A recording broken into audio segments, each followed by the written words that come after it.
केली होती last lecture मध्ये, आणि त्यानंतर पुढच्या इन्स्ट्रक्शन्स आपण लास्ट लेक्चर मध्ये डेटा ट्रान्सफर ग्रुप हे इन्स्ट्रक्शन डिस्कस केले होते, बरोबर आहे. यामध्ये हा इन्स्ट्रक्शन बघितला, MVI stands for move immediate. या इन्स्ट्रक्शन मध्ये आपण कुठल्याही एका 8 बिट रजिस्टर मध्ये इमिडिएट डेटा कशा प्रकारे लोड करायचा. दुसऱ्या इन्स्ट्रक्शन आपण काय करतो, we copy 8 bit data immediately into any memory location which is pointed by this memory pointer M. Then we discussed the instruction which is used to transfer the contents of one register into another 8 bit register. For that, use this instruction move RD, RS, where RD is the destination register and RS is the source. Second, we discussed the instruction using which we can copy the contents of register into any memory location. The condition is that memory location must be stored into HL pair. Okay. Screen कडे बघा सर्वांनी, board कडे लिहित नाही मी सध्या कॉम्प्युटरची screen share केलेली आहे. Revise करतोय मी काही इन्स्ट्रक्शन्स. त्यानंतर बघा हा इन्स्ट्रक्शन नंबर 5. यामध्ये आपण कुठल्याही मेमरी लोकेशनचे कंटेंट्स एका 8 बिट रजिस्टर मध्ये कॉपी करतो आपण, ठीक आहे. कारण आपल्याला माहिती आहे मेमरी लोकेशनवर 8 बिट डेटा स्टोअर असतो, because memory is a byte oriented. So 8 bit data will be stored into that memory location, which will be copied into a destination registers. 8 bit destination register RD. Okay, RD can be any general purpose registers such as A, B, C, D, E, and HL. Then we discussed the instruction to move a 16 bit data into any valid register pair. We have 3 valid register pairs, DC, DE, and HL. So this instruction will copy the immediately specified 16 bit data into valid register pair. Then we discussed the instruction which is used to copy the contents of accumulator into any specified memory address. So ADR stands for any 16 bit memory address. Then another instruction to copy the contents of memory location into accumulator, and this instruction is LDA space address 16 bit address. Then we discussed SHLD and LHLD. What is the long form of SHLD and LHLD instruction? Comment box मध्ये type करा काय long form आहे SHLD आणि LHLD. Long form काय आहे comment box मध्ये type करा लवकर. लास्ट लेक्चर मध्ये डिस्कस केलेली आहे इन्स्ट्रक्शन्स हे. तर मला याचा लॉन्ग फॉर्म सांगा. S stands for store, HL and B. Store the contents of HL pair into the specified memory location. Instruction number 10. Load the contents of memory location into HL pair. Okay. Clear दिसत आहे ना सर्वांना? Ration box झालेली आहे. एक minute. Data transfer group instruction complete होईल. त्यानंतर आपण arithmetic group of instructions, arithmetic group of 8085 instructions हा आपण स्टार्ट करूया आमच्या लेक्चर मध्ये. पुढचे इन्स्ट्रक्शन्स आहेत बघा. STAX followed by RP. RP stands for register pair. And another instruction is LDAX followed by again RP. RP stands for the register pair, valid register pair. Example is given here. You can look at the example. This instruction copies the contents of accumulator, that is A register, into the memory location which is specified by register pair BC. Okay. हा काय समजलं याच्यावरून? काय करतो हा instruction? आतापर्यंत आपण भरपूर इन्स्ट्रक्शन बघितले आपण डेटा ट्रान्सफर ग्रुप मध्ये. तर हा इन्स्ट्रक्शन तुम्हाला समजला पाहिजे. काय करतो हा इन्स्ट्रक्शन एक्झॅक्टली? काय वाटतं ते सांगा. बघा त्याचं ऑपोजिट हा एक इन्स्ट्रक्शन आहे.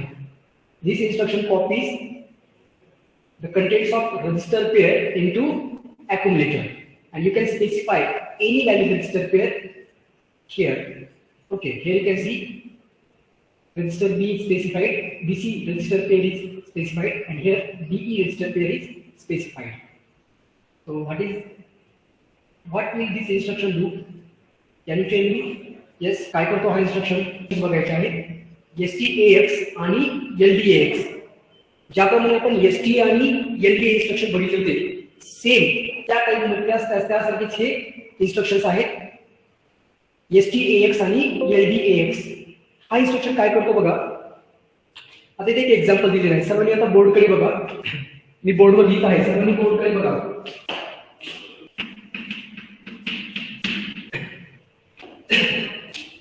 आता लक्ष द्यायचं सर्वांनी. बघा एकदा फक्त रिस्पॉन्स द्या. कॅमेरा दिसत आहे का? बोर्ड दिसत आहे? बोर्डवर जे काही लिहित आहे ते दिसत आहे का? एकदा कमेंट करून रिस्पॉन्स द्या फास्ट. हा इन्स्ट्रक्शन आहे STAX-B. ठीक आहे. आता या इन्स्ट्रक्शनचा फॉर्मॅट काय आहे? तर STAX space RP.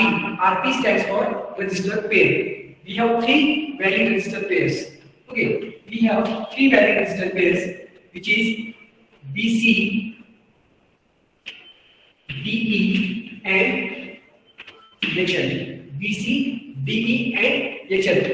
Each of these pair will store 16-bit address. Now, I have written address instead of data because this instruction copies the contents of accumulator into the memory location which is stored into this register pair RP. Okay, he register pair आहे ते. या register pair मध्ये हा memory location store केलेला असेल. accumulator चे contents या memory location वर कॉपी होतात. ठीक आहे. हा इन्स्ट्रक्शन बघूयात आपण.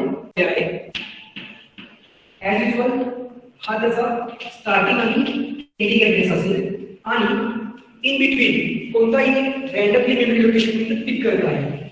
Let's take E200H. Now suppose what I am doing, I have assumed that BC register pair is having a value that is E200H. Okay इकडे मी अजून काय केलं आहे, BC या रजिस्टर पेअर मध्ये हा 16 बिट डेटा स्टोअर आहे. तर याच डेटाला ऍज अ ऍड्रेस तो कन्सिडर करणार. जेव्हा हा इन्स्ट्रक्शन मायक्रोप्रोसेसर एक्झिक्यूट करतो त्यावेळेस BC रजिस्टर पेअरच्या कंटेंट्सला ऍज अ मेमरी लोकेशन तो कन्सिडर करतो. मला फक्त इथे काय करायचं आहे, या व्हॅलिड रजिस्टर पेअरचा फक्त इनिशियल लेटर किंवा पहिला letter B stands for BC register pair, D stands for DE register pair, and H stands for HL register pair. Okay. अशा प्रकारे मला इथे फक्त काय करायचं आहे, रजिस्टर पेअर स्पेसिफाय करायची आहे. आता या इन्स्ट्रक्शन मध्ये बघा मी अज्युम केलेला आहे की BC रजिस्टर पेअर मध्ये हा डेटा स्टोअर आहे. तर आता हा इथे डेटा म्हणून कन्सिडर करणार नाही, तर इथे त्याला तो ऍड्रेस म्हणून कन्सिडर करेल. When this instruction is executed and also let me make one more assumption. Let's assume that accumulator is having data that is 12H. बघा इथे काय केलेलं आहे, या इन्स्ट्रक्शन मध्ये इथे आपल्याला 16 बिट रजिस्टर पेअर मेन्शन करायचे आहे. या 3 16 बिट रजिस्टर पेअर आहेत आणि यामध्ये मेमरी लोकेशन स्टोअर केलेलं असेल आणि हा इन्स्ट्रक्शन एक्झिक्यूट झाल्याच्या नंतर accumulator जे कंटेंट्स आहेत ते या मेमरी लोकेशन वर कॉपी होतात. Okay, after execution of this instruction the contents of accumulator 12H will get copied into this memory location, and this memory location will be stored into, you can store that memory location into any valid register pair. Okay, here this register pair acts as a memory pointer. Getting this point? यामध्ये काय होतं बघा, तर ही जी register pair आहे या register पेअरला as ए हा इथे इन्स्ट्रक्शन आहे. ठीक आहे, या रजिस्टर पेअरला ऍज ए मेमरी पॉइंटर म्हणून यूज केलेला आहे या इन्स्ट्रक्शन मध्ये. समजते सर्वांना? ठीक आहे, हे लिहून घ्या फास्ट. बोर्डवर जे काही दिलेलं आहे ते लिहून घ्या.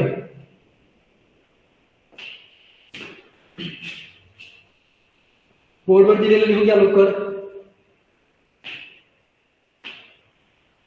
बघा इथे काय केलेलं आहे, STAX. S stands for store. Okay, ST stands for store. A stands for accumulator. Store the contents of accumulator. It's a long form कसा आहे बघा इथे. इथे आहे STA. STA store. ST stands for store the contents of accumulator into any 16 bit register pair. तर हा x जर तुम्हाला इथे दिसला तर लक्षात ठेवायचं इथे 16 बीट एक ऍड्रेस असेल किंवा रजिस्टर पेअर असेल. एसटीए इन्स्ट्रक्शन मध्ये एसटीएक्स इन्स्ट्रक्शन मध्ये इथे काय असतं जनरली मेमरी इथे काय असतं रजिस्टर पेअर असेल. आणि याबद्दल आपण जो इन्स्ट्रक्शन बघितला होता एसटीए, ठीक आहे, तो एक इन्स्ट्रक्शन एक्सप्लेन करतो मी. बघा इन्स्ट्रक्शन लक्षात कसे ठेवायचे. आपण याबद्दल एक इन्स्ट्रक्शन बघितला होता, तो होता एसटीए. एसटीएच्या नंतर इथे काय होतं 16 बीट मेमरी लोकेशन स्पेसिफाय केलेला होता, बरोबर आहे. इथे काय आहे STAX. This X stands for 16 bit register pair. You can assume, तुम्ही अज्युम करू शकता की एक्स म्हणजे काय आहे व्हॅलिड रजिस्टर पेअर आहे ज्याची साईज आहे 16 बीट. आणि याबद्दल आपण फक्त हा इन्स्ट्रक्शन बघितला होता एसटीए. त्यानंतर इथे असं स्पेसिफाय केलेला असायचा मेमरी लोकेशन. हा इन्स्ट्रक्शन काय करत होता, हा इन्स्ट्रक्शन म्हणजे अॅक्युम्युलेटरचे कंटेंट्स डायरेक्टली या स्पेसिफाय केलेल्या मेमरी लोकेशन मध्ये कॉपी करत होता, बरोबर आहे. हा आपण लास्ट लेक्चर मध्ये डिस्कस केलेला इन्स्ट्रक्शन आहे एसटीए आणि एलटीए. एसटीए म्हणजे store the contents of accumulator into specified memory location. STAX store the contents of accumulator into specified register pair. दोन इन्स्ट्रक्शन मध्ये डिफरन्स काय आहे, इथे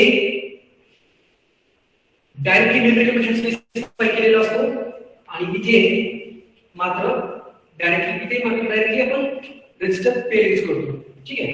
हा दोघांमध्ये डिफरन्स आहे. कोणाला काही डाऊट असेल तर कमेंट बॉक्स मध्ये टाईप करा लवकर.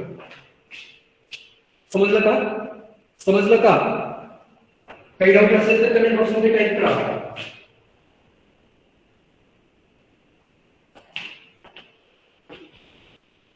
डाऊट असेल तर कमेंट बॉक्स मध्ये टाईप करा, नाही तर पुढचा इन्स्ट्रक्शन घेऊयात आपण.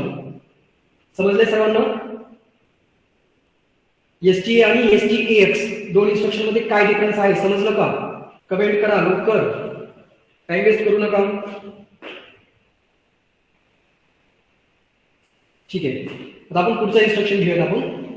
ओके, आता स्क्रीनकडे लक्ष द्या सर्वांनी.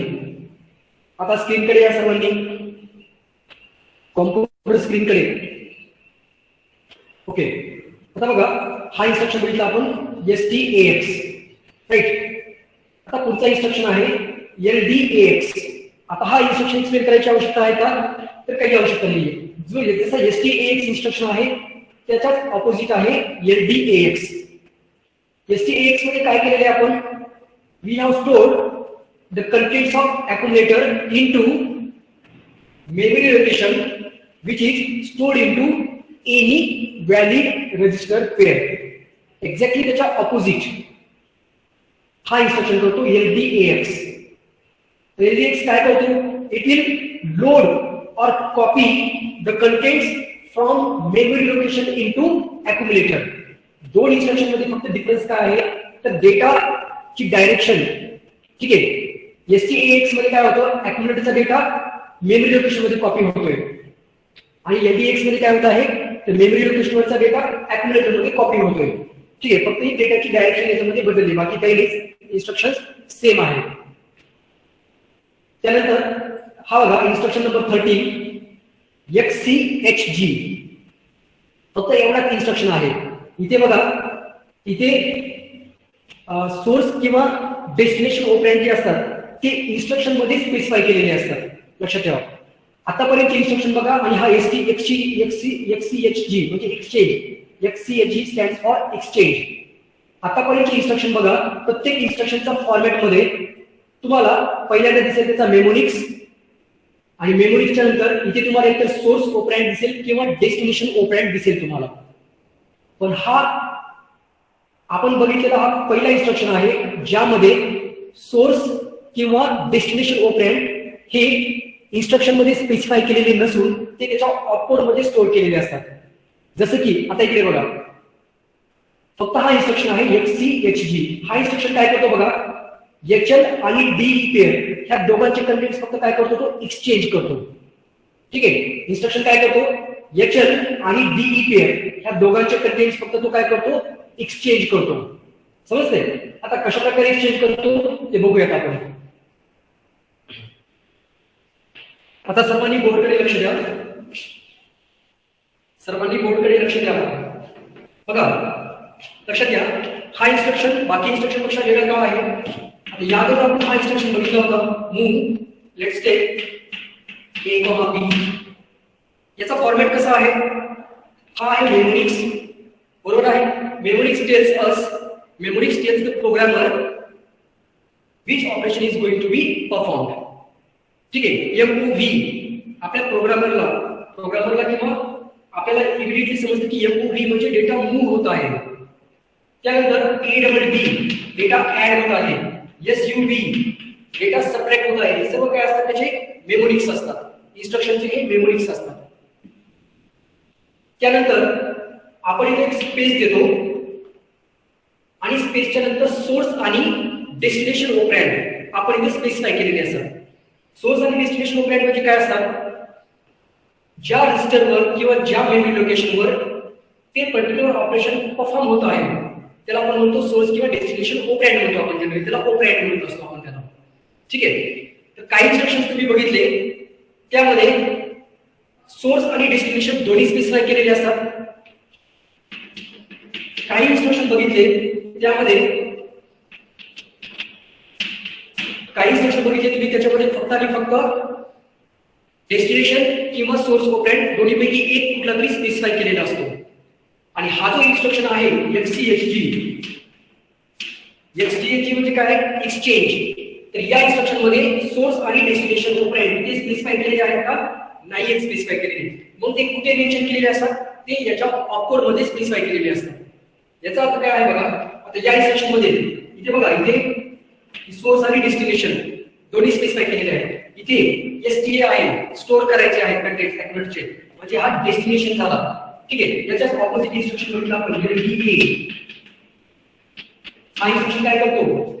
मेमरी लोकेशनची कंटेंट सेगमेंट मध्ये कॉपी करतो, म्हणजे इथे हा सोर्स ऑपरँड झाला. इथे मात्र बघा, इथे सोर्स ऑपरँड किंवा डेस्टिनेशन ऑपरँड कुठलाही स्पेसिफाय केलेला नाहीये. ठीक आहे. हे कशासाठी सांगत आहे बघा, आपल्याला एक टॉपिक स्टडी करायचा आहे. त्याच्यामध्ये 1 बाय इन्स्ट्रक्शन, 2 बाय इन्स्ट्रक्शन आणि 3 बाय इन्स्ट्रक्शन हे डिटेल मध्ये आपल्याला स्टडी करायचे. जेव्हा आपला हा इन्स्ट्रक्शन फॉर्मॅट कंप्लीट होईल, पूर्ण इन्स्ट्रक्शन सेट कंप्लीट होईल, त्यानंतर आपल्याला 1 बाय इन्स्ट्रक्शन, 2 बाय इन्स्ट्रक्शन आणि 3 बाय इन्स्ट्रक्शन हा टॉपिक आणखी एक वेळेस सेपरेटली डिस्कस करायचा आहे. तर त्यामध्ये तुम्हाला लक्षात येईल की हा इन्स्ट्रक्शन मी सांगण्याचं रिझन काय आहे? Because this is a 1 byte instruction. Source and destination operands are specified into opcode itself. So this is a 1 byte instruction. या इन्स्ट्रक्शनची साइज आहे 1 बाइट. म्हणजे मेमरी लोकेशन मध्ये हा इन्स्ट्रक्शन स्टोअर करण्यासाठी किती मेमरी लोकेशन लागतात? फक्त एक मेमरी लोकेशन सफिशियंट आहे. ठीक आहे. हा 1 बाइट इन्स्ट्रक्शन आहे. अशा आणखी भरपूर काही इन्स्ट्रक्शन्स आहेत, जसं की LOP इन्स्ट्रक्शन आहे. LOP stands for no operation. हा सुद्धा 1 बाइट इन्स्ट्रक्शन आहे. तर हे आपण पूर्ण इन्स्ट्रक्शन सेट कंप्लीट झाल्याच्या नंतर आणखी एक वेळेस क्लासिफाय करूया. जसं तर आपण ऑलरेडी डिस्कस केलेलं आहे 1 बाइट इन्स्ट्रक्शन, 2 बाइट इन्स्ट्रक्शन आणि 3 बाइट इन्स्ट्रक्शन. हे आपण इंटरप्रेटरी लेवलला ऑलरेडी डिस्कस केलेलं आहे. पण इन्स्ट्रक्शन सेट कंप्लीट झाल्याच्या नंतर आणखी एक वेळेस हा टॉपिक मी घेणारच आहे. त्याच्यामध्ये हे सगळे इन्स्ट्रक्शन्स एक वेळेस आणखी आपण कॅटेगराइज करूया. ठीक आहे. तर बघा, आता आपण आपल्या इन्स्ट्रक्शनकडे येऊया. हा इन्स्ट्रक्शन आहे XCHG. एवढाच इन्स्ट्रक्शन फक्त आपल्याला टाइप करायचा आहे. इथे पुढे सोर्स किंवा डेस्टिनेशन ऑपरँड स्पेसिफाय करण्याची आवश्यकता नाहीये. हा इन्स्ट्रक्शन एक्झॅक्टली करतो काय बघा. इथे DE ही एक व्हॅलिड रजिस्टर पेअर आहे. यामध्ये 16 बिट डेटा स्टोअर आहे. आणि HL ही एक व्हॅलिड रजिस्टर पेअर आहे. त्याच्यामध्ये सुद्धा 16 बिट स्टोअर आहे. फक्त हा काय करतो बघा, ह्या दोघांचे कंटेंट्स फक्त एक्सचेंज करण्याचं काम करतो. XCHG हा इन्स्ट्रक्शन फक्त काय करतो? DE आणि HL पेअर या दोघांचे कंटेंट्स एक्सचेंज करण्याचे काम करतो. आता यामध्ये बघा, D मध्ये हायर बाइट डेटा आहे, तो एक्सचेंज होणार H च्या कंटेंट सोबत. आणि E रजिस्टर मध्ये लोअर बाइट डेटा स्टोअर आहे, तो एक्सचेंज होतो L रजिस्टरच्या कंटेंट सोबत. एक्सचेंज होतोय, लक्षात ठेवा. एक्सचेंज होतोय म्हणजे काय? D चे कंटेंट्स H मध्ये स्टोअर होतील, H चे कंटेंट्स T मध्ये स्टोअर होतील. समजते? एक्सचेंज करत आहे या कंटेंट्स. आपण एका एक्झाम्पलने बघूया. अज्युम करा की बिफोर एक्झिक्युशन, ठीक आहे, बिफोर एक्झिक्युशन एक्झिक्युशन होण्याच्या अगोदर अजून करूयात आपण 4050H हा डेटा स्टोर आहे डी पेअर मध्ये आणि एचएल पेअर मध्ये स्टोर आहे E200H हा डेटा स्टोर आहे.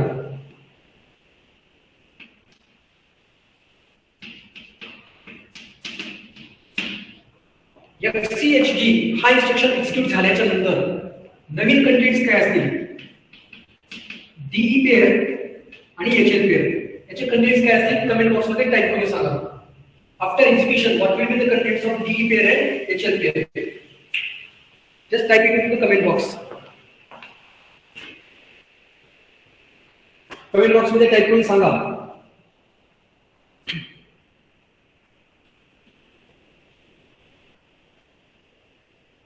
After execution of instruction XCHG, the contents of DE and HL pair will be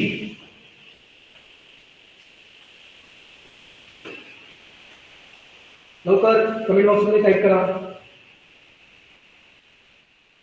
time waste करू नका. लवकर काय कंटेंट्स असतील DE पेअर आणि HL पेअरचे. DE pair DE is equal to E200H and HL is equal to 4050. Very good. Correct आहे. Correct आहे. DE pair मध्ये content असतील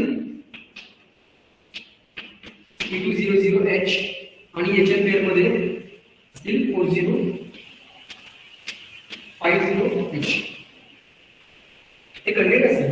इन्स्ट्रक्शन फक्त आपल्याला हा स्पेसिफाय करायचा. आता एक लक्षात घ्या याच्यामध्ये हा जो 1 बाइट इन्स्ट्रक्शन आहे यामध्ये डीई आणि एचएल पेअर हे फिक्स्ड आहे. याच्यामध्ये बीसी पेअर किंवा दुसरी कुठलीही रजिस्टर पेअर आपल्याला घेता येत नाही. समजतंय? Only the contents of DE and HL pair will get exchange. Okay. There is no other register pair involved in this instruction. This DE and HL pair, the operation of DE and HL pair will be conducted and that is stored into the opcode of this instruction. Okay. या इन्स्ट्रक्शनच्या opcode मध्ये दिलेला असेल DE आणि HL pair. तुम्हाला separately mention करायची आवश्यकता नाहीये.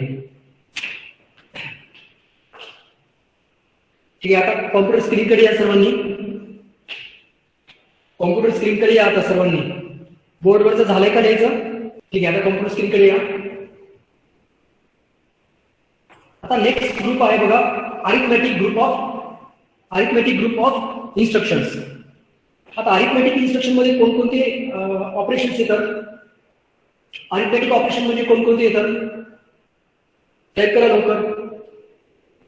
Comment box मध्ये टाइप करा. अरिथमेटिक ऑपरेशन्स कोणकोणते? त्यानंतर मला सांगायचं लॉजिकल ऑपरेशन्स कोणकोणते. ठीक आहे. आपण अरिथमेटिक ग्रुप बघतोय. अरिथमेटिक इन्स्ट्रक्शन्स कोणकोणते ते सांगा.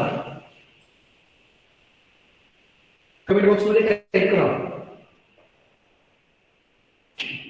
Addition, subtraction. मला इन्स्ट्रक्शन सांगायची आवश्यकता नाहीये. फक्त ऑपरेशन्स कोणकोणते आहेत ते सांगायचं. ऍडिशन आहे, सबट्रॅक्शन आहे, आणखी ऍडिशन आहे, सबट्रॅक्शन आहे, आणखी करेक्ट आहे ADD, SUB, ऍडिशन, सबट्रॅक्शन. आणखी कोणकोणते ऑपरेशन्स येतात अरिथमेटिक ग्रुप मध्ये? Multiplication, division. हे सोडून ऍडिशन, सबट्रॅक्शन, मल्टिप्लिकेशन, डिव्हिजन हे सोडून आणखी कोणते ऑपरेशन्स येतात? आठवा क्लासमध्ये सांगितलेलं आहे.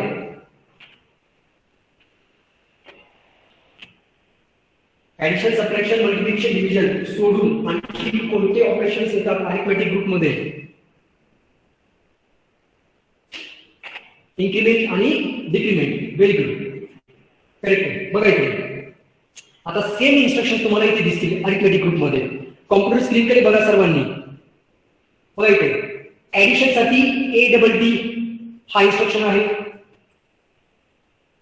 ठीक आहे. बघा इथे ADD. त्यानंतर ADI म्हणजे ऍड इमिडिएट. ठीक आहे. ADI stand for add immediate. जर अॅक्युमुलेटरच्या कंटेंट सोबत आपल्याला इमिडिएटली स्पेसिफाईड 8 बिट डेटाची ऍडिशन करायची असेल तर त्या ठिकाणी आपण हा इन्स्ट्रक्शन यूज करतो, ADI इन्स्ट्रक्शन.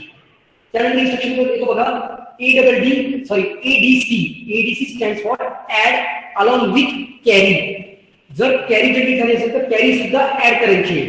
ठीक आहे, त्यासाठी ADC इन्स्ट्रक्शन आहे. सगळे ऍडिशनच्या अंडर येतात. ठीक आहे, ऍडिशन या अरिथमेटिक ऑपरेशनच्या अंडर हे सगळे इन्स्ट्रक्शन येतात.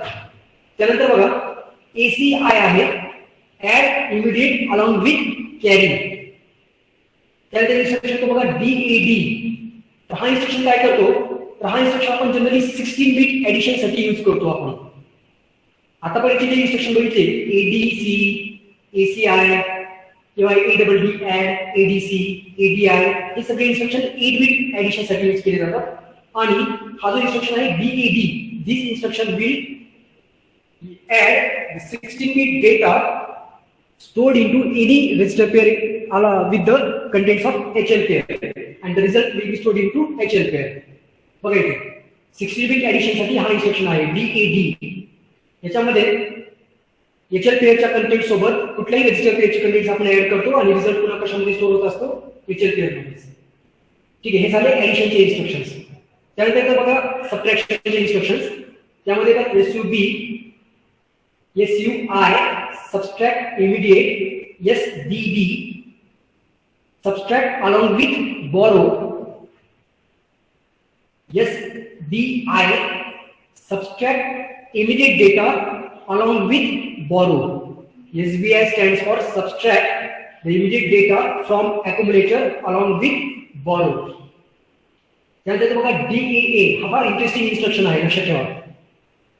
हा इन्स्ट्रक्शन काय करतो, जनरली आपण जे BCD ऍडिशन असते, binary coded decimal number system, त्या दोन BCD नंबरच्या ऍडिशन मध्ये ऍडिशन साठी आपण जनरली DAA इन्स्ट्रक्शन यूज करतो. ठीक आहे, हा डिटेल मध्ये बघूयात आपण नेक्स्ट लेक्चर मध्ये.